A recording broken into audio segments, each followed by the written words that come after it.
Bonjour à tous, notre premier invité politique de l'année est Frédéric Ogis, président LR de la métropole de Tours. Bonjour Frédéric Ogis. Bonjour. Merci de nous recevoir ici dans les locaux de la métropole.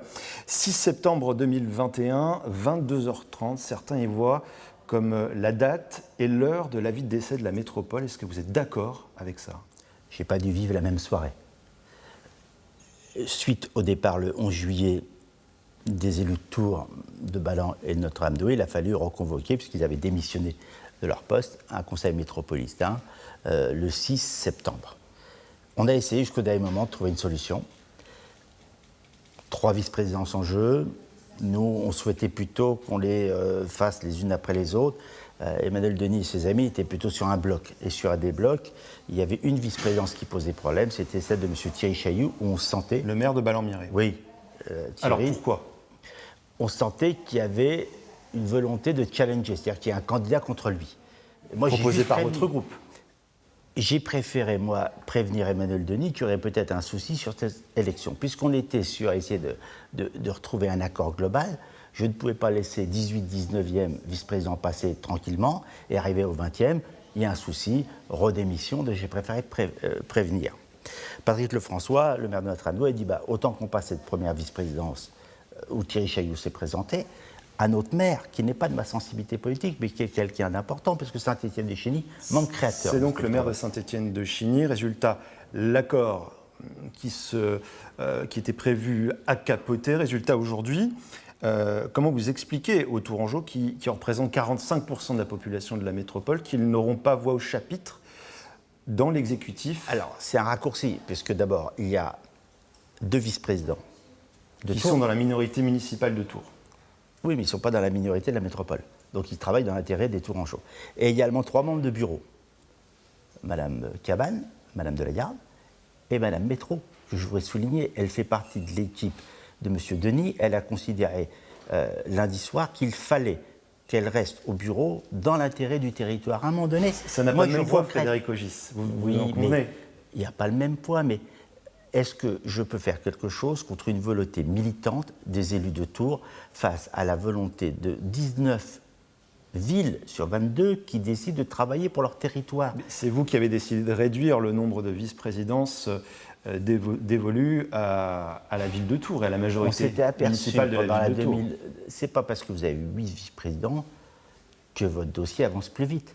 Je ne crois pas qu'entre 2014 et 2020, où la ville de Tours avait 1 ou 3 vice-présidences entre 2017 et 2020, que la ville de Tours a été malmenée. Au contraire, tous les dossiers avaient pu avancer. Lorsque la métropole a acheté pour 11 millions d'euros le CFA, qui a permis de renflouer les comptes de la ville de Tours, je pense que personne n'était malmené. Donc vous nous dites que les projets avanceront à la même vitesse? Bien sûr. Est-ce qu'on peut le croire, ça? Mais le législateur, puisqu'on est la métropole de l'innovation, puisqu'on sera la première métropole où il n'y a peut-être pas le fonctionnement habituel, eh bien, le législateur avait prévu. Parce qu'aujourd'hui, il existe un organe dans lequel, que vous soyez élu au bureau exécutif ou pas, vous pouvez travailler, c'est la conférence des maires.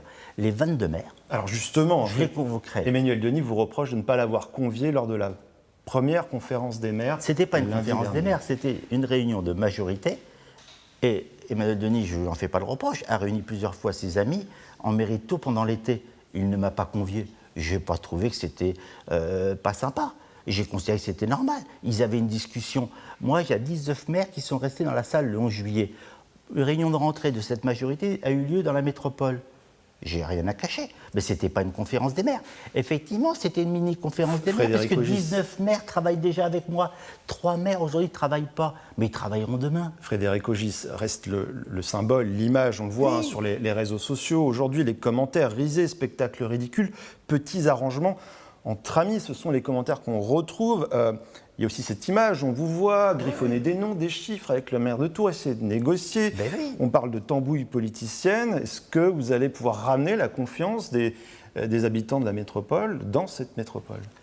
La seule confiance qui restera, c'est par les projets que l'on va sortir. Je pense que malgré que l'on n'était pas d'accord, on a su mener à bien les travaux du pont Napoléon cet été. C'est sur le territoire de Tours, c'était payé par la métropole. Nous avons des chantiers importants. Les ordures ménagères, le tramway qui part de la Riche, qui passe par Tours et qui va à Chambray. on doit se mettre autour de la table. Et la conférence des maires, lieu symbolique dans lequel tous les maires sont invités, eh bien, je la réunirai plus souvent pour que chacun soit au courant des projets. La métropole a besoin de la ville-centre, Tours. La ville-centre a besoin de la métropole. Les chicailleries politiciennes que l'on me reproche, dans une majorité qui n'est pas monocolore. Je pars de M. Régis Salic, plutôt très à gauche, et ce n'est pas reproche, jusqu'à des maires comme Philippe Briand et d'autres plus à droite. Nous sommes au service de la métropole. L'équilibre démographique n'est pas respecté. Régis Salic, sauf son respect, maire d'une commune de 1600 habitants. Chacun fait métropole. Si vous voulez parler de taille de commune, s'il n'y a pas Saint-Genoux, s'il n'y a pas Berthenay et s'il n'y a pas La Riche, vous n'avez pas les maraîchers. Et on peut faire un plan alimentaire pour la ville de Tours ou la ville de Joué-Tours. Si vous ne savez pas où les produire, il n'y a pas de petites et grandes communes. Il n'y a que des communes qui sont complémentaires les unes des autres. J'aime pas le terme petite ou grande commune. Et moi, la ville de Joué-Tours, très longtemps, on s'est considéré comme le petit frère de Tours et le grand frère de Saint-Cyr à Saint-Avertin. Et on ne savait pas où prendre notre place. Aujourd'hui, nous avons notre place. Une ville en complémentarité de chacun. On en termine avec cet épisode. Certains réclament aujourd'hui un autre mode de désignation, une élection directe des vice-présidents de la métropole. Qu'est-ce que vous en pensez? Est-ce qu'il faut réformer la désignation de ces vice-présidents? En France, on a l'habitude de réformer. Aujourd'hui, ça fonctionne. J'ai 20 vice-présidents qui ont été élus, qui veulent travailler au service du territoire. J'ai 9 membres du bureau exécutif qui ont été élus. Ils veulent travailler pour leur territoire. Mais pas par la population. Si demain, le législateur... Ils ont été désignés. Mais c'est le législateur que je dis, c'est pas à notre niveau, c'est les députés. Et vous en pensez quoi? Moi, je trouve qu'aujourd'hui, ça fonctionne très bien. On en vient au tramway, justement, au projet de la métropole. L'enquête publique doit démarrer l'an prochain avec une mise en service en 2025, c'est bien ça. La question, c'est quelle ligne sera mise en service? Est-ce que ce sera la ligne complète, Chambray-La Riche, ou est-ce qu'elle sera ouverte par tronçon et mise en service progressivement? Avant 2020, j'ai eu la chance, sous la présidence de Philippe Briand, de m'occuper des mobilités. Je connais bien le dossier du tramway. Le travail a continué sous le président Schwartz, et la ligne numéro 2 n'a pas été remise en cause. Il faut qu'il y ait l'enquête qui a été demandée par la ville de Tours sur la place Jean Jaurès. Justement, est-ce que vous la ferez, cette bien sûr. Place Jean Jaurès reconfigurée? Mais le président Schwartz avait décidé, lorsqu'il était président, qu'il fallait que chaque commune s'occupe de sa partie dans sa commune. Donc La Riche, Tours, un petit bout de Cholet-Tours, et puis Chambray-les-Tours. La ville de Tours, dans sa majorité, a décidé qu'il fallait revoir le passage du côté de Jean Jaurès. Ils veulent faire casser les fontaines pour faire un nouvel espace piétonnisé. Ils veulent un débat public autour de cela. Il faut que le débat ait lieu et qu'on puisse continuer. Rien ne doit s'opposer à la création de cette deuxième ligne de tramway. D'un seul bloc? Elle a été votée ainsi. Pour l'instant, je ne vois pas qu'est-ce qui pourrait remettre en cause cela. On doit partir de La Riche, Porte-Ouest, avec un parking relais dans lequel on évite les flux. On passe dans la ville de La Riche, dans le nouveau quartier d'habitation. On arrive près de Bretonneau, hôpital important, place Jean Jaurès. On prend la première ligne jusqu'à Verdun, où là, on va du côté des Fontaines, quartier prioritaire. On passe le long de la Bergennerie, quartier prioritaire. On arrive jusqu'à l'hôpital Trousseau qui est en train d'être fait. Toute la ligne est importante pour notre territoire.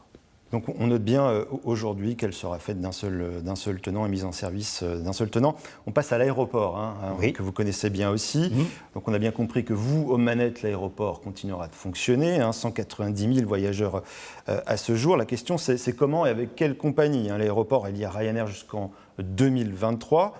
Or, on le sait, la société irlandaise est gourmande en subventions, 2 300 000 € chaque année, à parts égales entre le département, la région et donc la métropole. Vous continuez, vous arrêtez avec Ryanair, autrement dit, vous continuez à verser de l'argent public pour faire voler des avions ou pas? Alors d'abord, il n'y a pas de contrat avec Ryanair. D'accord. C'est EDIS qui est notre délégataire de service public et qui travaille avec Ryanair, mais qui pourrait travailler d'autres. Sauf que dans toute la France, quand vous regardez les aéroports, en dessous de 600 000 passagers, il n'y a souvent qu'une seule ligne, un seul opérateur. Donc nous, c'est Ryanair. Le modèle qui avait été choisi à l'époque, c'est en 2011, c'est qu'il y avait des subventions commerciales pour pouvoir faire voler. On voit bien que tout ça, ça a évolué. Et les avionneurs ont également évolué. Il y a quelques jours, on a parlé d'un tour Lisbonne. Surprise générale à la métropole. Oui, mais Vous qui est n'étiez fait. pas averti. Ryanair nous l'a proposé gratuitement.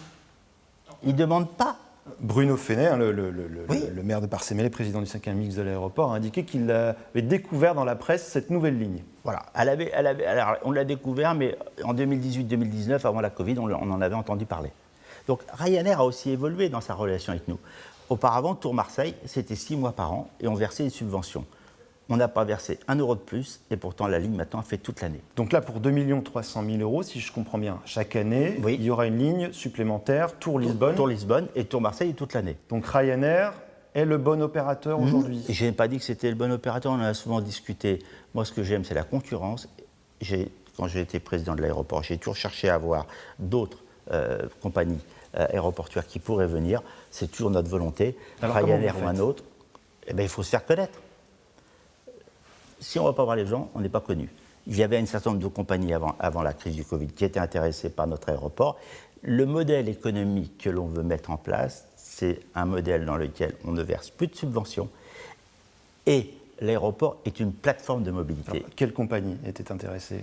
J'aime pas donner des noms parce que tant qu'il n'y a pas d'accord, il ne faut jamais donner des noms.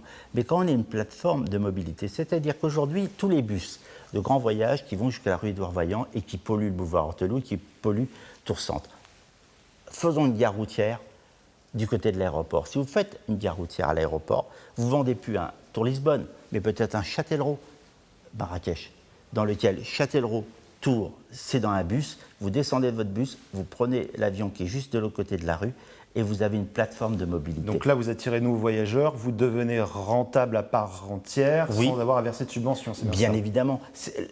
C'est cela que l'on recherche. Et lorsque nous avons proposé à l'État de récupérer les 220 hectares, c'était pour créer aussi les conditions de l'aéroport de demain. On parle beaucoup d'hydrogène. Thibaut Coulon qui est en charge de l'économie. Faisons venir des start-up autour de l'hydrogène et des avions. Il faut aussi créer un nouveau modèle économique. Un aéroport comme le nôtre, moi je n'ai pas envie de ressembler à Beauvais. Je n'ai pas envie simplement d'avoir des hangars dans les gens viennent prendre l'avion. C'est pas ça qu'on recherche. Donc à quel horizon pour conclure sur ce sujet? 10-20 ans, parce que ça ne se fait pas du jour au lendemain. Mais regardez, personne ne croyait en eux lorsqu'on a fait venir l'école de pilotage. Ils ne devaient pas venir à Tours. Quand des pilotes apprennent à piloter à Tours, eh ben, ils connaissent la ville et ils connaissent l'aéroport. On termine par une question sur la politique nationale, la présidentielle 2022, hein, c'est dans quelques mois. Pas de primaire pour les Républicains pour l'instant, hein, en tout cas c'est pas tranché. Vous, quel est votre avis? L'essentiel, c'est qu'on ait un programme, parce que la France, elle a besoin d'un programme pour se redresser. On voit bien toutes les difficultés. La perte de l'État, la Covid a montré aussi qu'on attendait un État fort, dans lequel les comptes publics doivent être absolument quand même rétablis. On ne peut pas vivre à crédit. Et on le voit bien, nous, les collectivités locales, on vote des budgets à l'équilibre. L'État, non. Ça ne pourra pas durer. Et lorsqu'on dit qu'il n'y a plus d'État, ben, il n'y a plus d'État parce qu'il n'y a plus d'argent. Donc à un moment donné, il va falloir se poser les bonnes questions. Et une présidentielle, c'est toujours le moment où des projets doivent s'affronter. Je ne parle pas d'hommes et de femmes, des projets. Quels projets pour notre pays? On va quand même parler d'hommes et de femmes en un mot. Xavier Bertrand, Éric Ciotti, Valérie Pécresse, Philippe Juvin, Denis Père, Michel Barnier. Les candidats ne manquent pas. Pour qui voterez-vous? À qui va votre préférence en tant que président de la métropole de Tours? Une voix qui compte. Comme je vous l'ai dit auparavant, ce n'est pas les hommes et les femmes. Oui, mais quand même, on a envie de savoir. Pour l'instant, moi, j'ai aucun choix. Ouais. Je les connais les uns les autres, ce sont des gens très sympathiques, qui ont envie d'œuvrer pour leur pays. Maintenant, c'est qui nous emmènera à la victoire? Donc c'est le pragmatisme qui commandera. Toujours. Merci beaucoup, Frédéric Ogis, Merci à de vous. nous avoir reçus ici à la Métropole. Voilà, c'est la fin de cette invité politique. Merci à vous de nous avoir suivis. Très bonne soirée. À demain.